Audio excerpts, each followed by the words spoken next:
Welcome back to the Fantasy Football School. Today's class, we're going to talk about my top 15 rookie wide receiver rankings. Talk about their new teams, their fit, and my expectation for the 2024 season. Without further ado, we're starting with number 15. I got Devontae Walker going to the Baltimore Ravens in the 4th round. One of my favorite players, prospects in this draft class, who I had like a late 2nd round grade. Unfortunately, I guess my eyes aren't as good as I thought they were. He fell so hard. I mean, like early 4th. It's not that bad, but I guess I expected too much from Tez Walker. But he is walking into the Ravens. Fairly open wide receiver room. He has Zay Flowers and Trench is like the number 1 target, and then Rashad Bateman, who can't stay healthy, but hopefully he does, so he can, because he's shown flashes that he could be good. Unfortunately, it's like 2 games a season. And then after that, there's really nobody.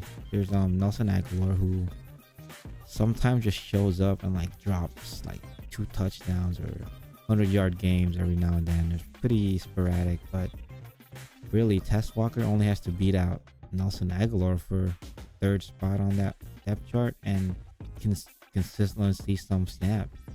And that's, although I have him so low, it's only because his draft capital is pretty bad, and then that offense is pretty low volume throwing wise. But with the new OC last year, they have improved a little bit, and Lamar has taken so many shots lately. But the tight end room kind of muddy the waters here with Mark Andrews and Isaiah Likely. So even if somebody gets hurt in there, there's still pretty legit options after that. So we're seeing like 4th option right now going into the off season, or I guess preseason.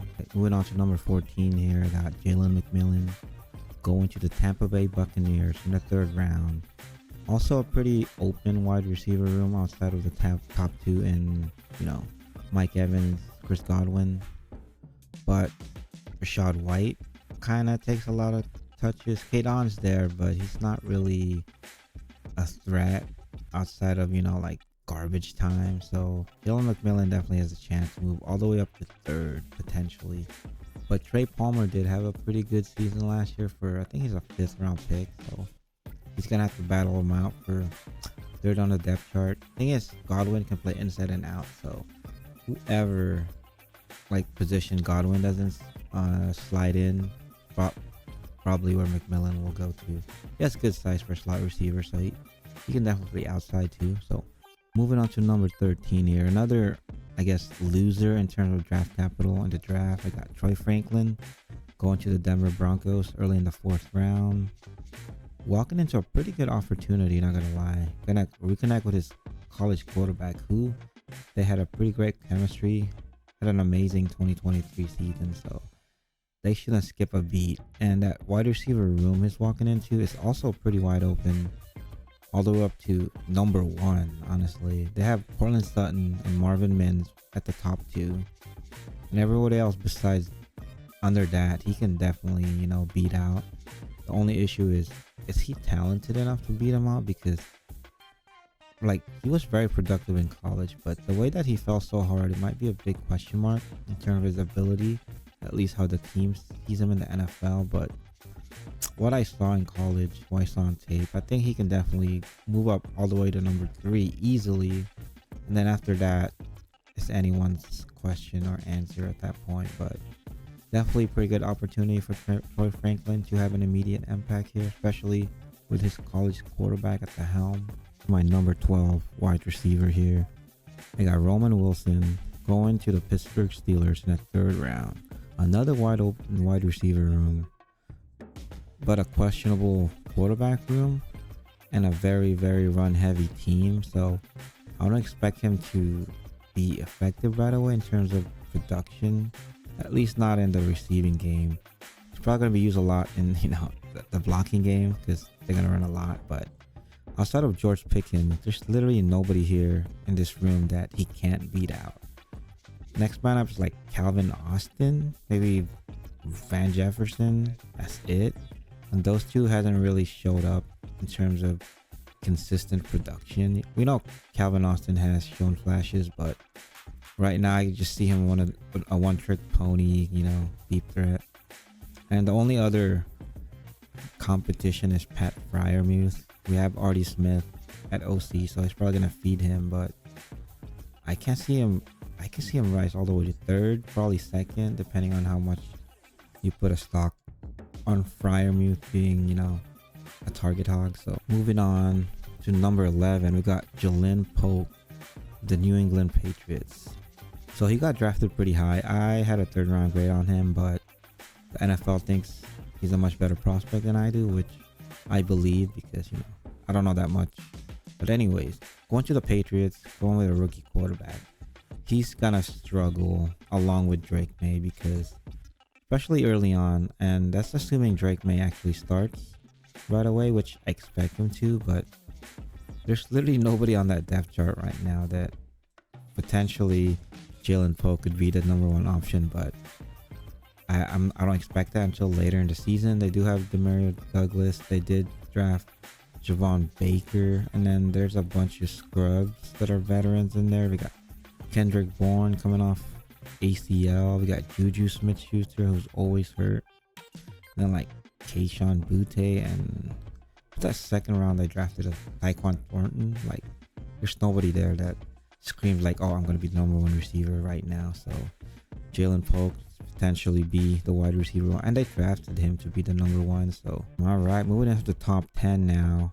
They got Ricky Pearsall going to the Niners in the 1st round. One of the more surprising picks, at least in terms of, the audience. We've seen a lot of, oh yeah, he's a good pick from, a lot of NFL players, so maybe they know better than us. But anyways, he's walking into a room that's very crowded, but having draft capital, he's going to get a lot of opportunities. He's going to get a lot of design runs, just the way that offense is run. Depending on if one of the Devo or Ayuk is traded, his potential to produce this year is going to skyrocket. But at this moment, 4th on the depth chart is probably his peak. And even if he gets there, because Jawan Jennings actually kind of blew up later in the season last year. Kittle's still there. McCaffrey is there. Then Ayuk and Devo is just going to hog everything. So, but the potential is there though. And the fact that they picked him in the 1st round, they definitely have plans for him. Moving on to number 9, we got AD Mitchell, one of my favorite prospects in this class, going to the late 2nd round to the Indianapolis Colts, which is still kind of an open wide receiver room, really, outside of Michael Pittman. Like, Josh Downs is there, but he is a slot only receiver. He's gonna get slotted to the 3rd one. It's kind of hard to project, but the thing with AD Mitchell is he could theoretically be the alpha wide receiver in this room, because Pittman just doesn't have the explosiveness that you'd want. He's just a very big slot X receiver, possession receiver, so he's not gonna wow with anything. He's just solid. And then Josh Downs, although he's shown the ability to be that outside receiver in college, right now in the NFL he's more of a slot receiver. So AD Mitchell can be that, alpha receiver that they've been looking for, depending on how, A-Rich projects and like performs this upcoming season. I expect AD to sporadically be the number 1 in targets and also like 3rd, like every other day. But we'll see how his work ethic is, because that's one of the questions, and that's one of the reasons why he fell so low in the draft. Going to number 8 here, we got Xavier Legette going in the 1st round, last pick of the 1st round, to the Carolina Panthers. Also walking into wide receiver room that's pretty much wide open outside of Deontay Johnson. They're trying to help Bryce Young. They're giving him all the weapons. They're giving him all the O-line that could protect him. So they drafted a 2nd round running back. They drafted a tight end. So it could be anyone's room here outside of Deontay. Xavier Legette being drafted in the 1st round should get the most opportunity. And he's pretty explosive, big, fast. So I expect him, out of all the, late 1st, 2nd round receiver, to produce right away, because that team is going to be bad. They're going to throw a lot, and expect him to get manufactured touches here. Number 7, we got Keon Coleman going to the Buffalo Bills. Early in the second round, first pick of the second round actually. Going into a wide open wide receiver room again. Outside of Shakir, Curtis Samuel, Kincaid, anybody could take this top spot. But I'm betting on Kincaid and Keon Coleman to be the top dog. Curtis Samuel has shown to be a pretty good receiver in the league, but he's always hurt. And Shakir actually, broke out last year in the playoffs and later in the season. But he projects to be a slot only. So I expect Keon Coleman to being drafted so high, get manufactured touches. And to Josh Allen to, trust him with those go balls and like jump balls. So I expect at least 100 targets for Keon Coleman and at least 1 red zone targets every game. So expect him to be a pretty good fantasy provider this upcoming season. Moving on to number 6, we got Ladd, my guy McConkey. Another pretty good spot here. Pretty wide open wide receiver room again. The only question mark is how the offense is gonna, scheme their passing game. Because Greg Roman, as we've known, runs the ball like 50-50. But, Ladd being taken in the first one, and like early in the second round, he's gonna get opportunities, especially with a weak wide receiver room, because outside of Ladd, their best receiver right now is Josh Palmer, who has had injury history, and then they got QJ, who had a terrible rookie season. I expect him to bounce back, but it's Ladd McConkey's target share to lose at this point. Expect at least 120 targets for his rookie season, probably like 80 to 90 catches and all that. And now my number 5 receiver, moving on to the top 5, you got Xavier Worthy going to the back-to-back champion Kansas City Chiefs.